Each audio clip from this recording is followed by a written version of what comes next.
Hey, everybody, I'm Mark Caples. You might know me from such podcasts as the Hard Knock University podcast, author of the Hard Knock School of Project Management, and just all around Renaissance man out there doing all kinds of crazy stuff.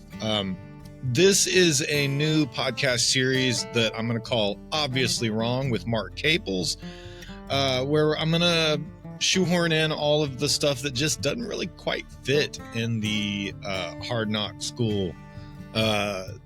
Stuff like all of those water conservation videos that I've been doing and things like that. On this one, I'm going to talk about work-life balance. If you're following my Substack, then you've already read my editorial that I wrote on this, but I want to share a video companion here. Because, they say that you should never let your work define you. And in my opinion, they never owned a high-end kitchen and bath remodeling firm. For over a decade, my life was work, and not the kind of work that you can casually compartmentalize. Running a luxury design build company for me meant early mornings and late nights, job site fires, sometimes metaphorical, sometimes literal. There's client micromanagement marathons, the soul-crushing math of change orders. It wasn't just a business, it was a beast, and I was its handler. But by late 2019, I tapped out. I sold the company with every intention of entering the new decade, the 2020s, with balance. The mythical unicorn that we all talk about, chasing, but rarely actually get to ride. Oh, sweet summer child that I was. But then the world flipped. 2020 came along. I had just stepped out of the all-consuming entrepreneur grind, and I was finally ready to embrace the long-lost fantasy called work-life balance. Fewer 60-hour weeks, more time with my family, maybe even finish that book that I'd been chipping away at. But then COVID kicked in the door and made itself a drink, set the economy on fire. And for a minute, man, I loved it. While the world paused, I leaned into what I called the summer of COVID. I started a brisket taco side hustle. I was selling tacos on the lake from my bass boat. Yeah, you heard me right. I was making brisket on my Traeger at night, and I'd get up early in the morning, make a bunch of tacos, and then go out and sell them from my boat. Cruising the lake, soaking in the sun, and embracing the kind of peace that I hadn't felt in years. I wasn't getting rich, it wasn't lucrative, but it was liberating. I was spending time with my family, I was smoking meat, and I was jumping in the water between orders, and barely doing anything that resembled real work. I was tanned, I was rested, and for once, not checking my phone every 3 minutes. But like all good dreams, reality pulled up hard by the fall. The government had artificially dropped interest rates to prop up the housing market, and suddenly the construction world, the one that I thought I'd walked away from, just went absolutely feral. New builds were popping up everywhere. The remodeling industry was booming, and I got pulled back in, this time through custom cabinet sales. And let me be real with you. All outside sales jobs are a grind. And cabinet sales, well, that's a war. Between site visits, design reviews, quoting, chasing down contractors, and translating client Pinterest boards into actual products, I was back, baby. But not in that balanced and breezy way that I had envisioned for this new decade. Now, don't get me wrong, man, I was damn good at it, but that didn't mean it was good for me. Suddenly, that lake life disappeared, and if I wanted to take an offshore fishing trip, and trust me, I did, being off-grid and out of cell range, out in the middle of the Gulf for 60 hours at a time, wasn't rest anymore. It was a risk. Missed calls, delayed decisions, angry emails, they all just piled up. And freedom came at a cost. And the money was solid, and the performance was there, but the peace, the flexibility, the sense of breathing room, gone. So yeah, I was thriving financially, but that balance that I'd planned for the 20s, swallowed up by spreadsheets and back orders and cell phone tethering in the middle of nowhere. So success came, but so did burnout. Again. But then something weird happened. From 2021 to 2024, I actually found that balance. Real balance. The kind where you can breathe deep, think clearly, and still have enough left in the tank for a backyard jam session or a fishing trip that doesn't involve checking your inbox from the bow of the boat. And by spring of 2021, the prop tech startup that I joined back in January of 2020, the one that furloughed me just a few months later when the world went sideways, called me back in. And this time, they weren't just bringing me back to the team, they were handing me the reins to launch the Austin and San Antonio markets. It was a chance to build something again, but without the crushing weight of full ownership. I wasn't the guy responsible for every screw up or supply chain delay anymore. I was part of a rock star team that was rising fast enough, in fact, that we landed on number 33 of Qualified Remodelers Top 500. That win didn't just look good on paper, it felt good in the bones. Because for the first time in a long time, I had momentum without the mayhem. I was still working hard, make no mistake, but the rhythm was right. The support system was strong, and I finally had the time, space, and energy to create again. I wrote music, a lot of it too. I wrote a book, The Hard Knock School of Project Management, a brutally honest, battle-tested love letter to every leader who's ever eaten glass on a job site and kept showing up anyway. Yeah, it was good. I wasn't juggling 2 full-time jobs. I wasn't scrambling for second or third income streams. I was living. I was working, and I was building at a pace that felt sustainable and meaningful. And looking back, it was one of the most creative and fulfilling stretches of my life. And yet, some days I wonder, should I have leaned in harder?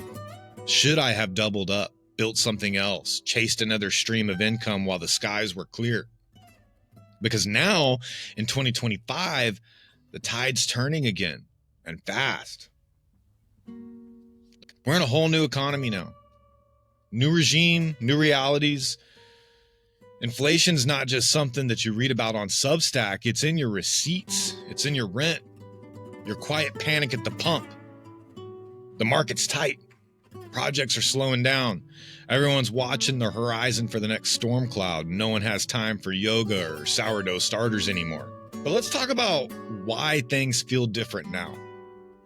So we're dealing with a double whammy in the housing market and the construction sectors.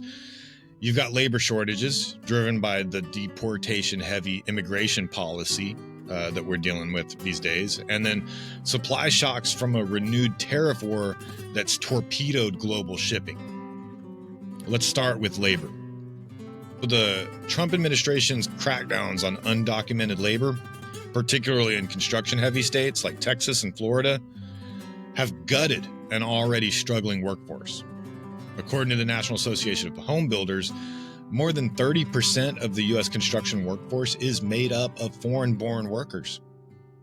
In some markets, especially residential remodeling and custom home building, that number is even higher. So when you crank up deportations, you don't just protect American jobs, you lose the ability to fill them. Skilled labor is walking off of job sites, not because they're quitting, but because they're disappearing. They're getting shipped out in the middle of the night. And the result? Projects stall, schedules collapse, costs explode. And while that's happening on land, the tariff war has lit the oceans on fire.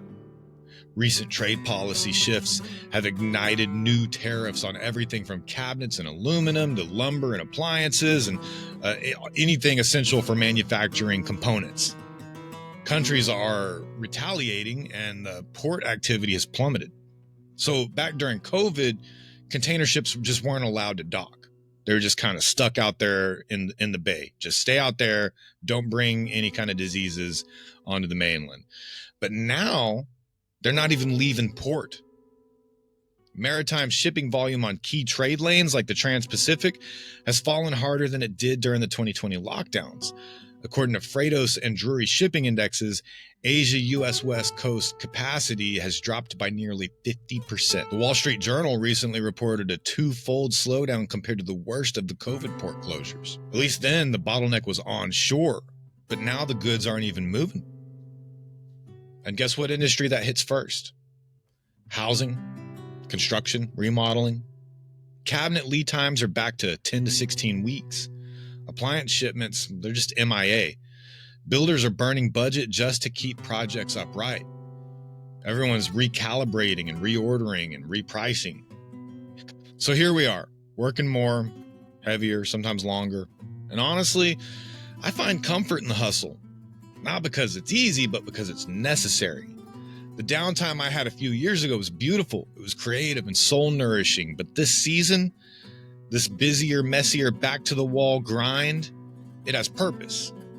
It's keeping my family secure. It's keeping me sharp. And it's reminding me that sometimes balance isn't about fewer hours. It's about how you show up inside of those hours.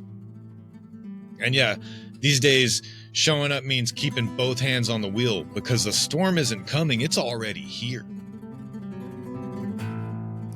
I don't romanticize overwork anymore, but I've also learned not to fear the hustle. Not when the land's dry and the well's low. There were seasons where I could slow down, catch my breath, water the grass, and watch things grow. But then came the drought. And if you've lived in Texas recently, you know I'm not just talking about another metaphor. We are in a historic multi-year drought. Rainfall's down, aquifers are dropping. Springs that flowed for centuries are going bone dry. And that's exactly what this economy feels like right now. A season of scarcity, of tight margins, slow returns, no backup tanks. This isn't a storm that you can wait out. It's a drought that you have to survive. And in a drought, you don't waste water. You don't overspend. You don't get picky about perfect conditions. You adapt or you lose the crop. And that's where I am today. 2 jobs, multiple income streams, less rest, but more resolve. It's not burnout, it's stewardship. I used to think work-life balance was a clean equation. 8 hours of work, 8 hours of rest, 8 for sleep. Boom, perfect day. But balance isn't a spreadsheet, it's a weather pattern. And right now, the forecast is dry. Resources are scarce, the soil's cracked, the margins are thin. But even in a drought, you can grow something. If you plan well, prune often, and protect what matters the most.